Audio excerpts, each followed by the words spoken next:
بھوانا میں یوم تکریم شہداء عقیدت اور احترام کے ساتھ منایا جا رہا ہے۔ اسسٹنٹ کمشنر شکیب سرور، SHO محمد اختر نے شہداء کے مزارات پر حاضری دی۔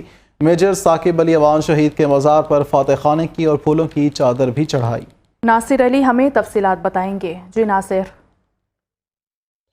جی بالکل، ملک بھر کی طرح یوم تکریم شہداء نہایت ادب و عقیدت کے ساتھ منایا جا رہا ہے۔ اسسٹنٹ کمشنر بھوانا اور SHO تھانہ بھوانا نے آج شہداء کے مزار پر حاضری دی، فاتح خانے کی اور پھول بھی چڑھائے اور ریسکیو 1122 کے دستوں نے سلامی دی۔ میرے ساتھ اسسٹنٹ کمشنر بھوانا موجود ہیں، ان سے جانتے ہیں وہ کیا کہتے ہیں۔ سر بتائیے گا۔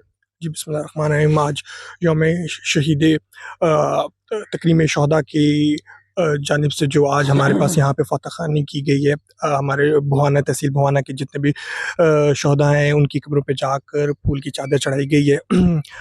ہمیں اپنے شہداء کی قربانیوں کو کبھی بھی بھلانا نہیں چاہیے، بلکہ ان کی عزت اور ان کا احترام ہمارے لیے سب سے محترم ہے۔ ہمیں اس بات کو انشور کرنا چاہیے، ہر فورم پہ انشور کرنا چاہیے کہ ان کی عزت، ان کا احترام جو ہے وہ ہر فورم کے اوپر انٹیکٹ رہے۔ بہت شکریہ جی۔ جی بالکل، اسسٹنٹ کمشنر بھوانا کی بات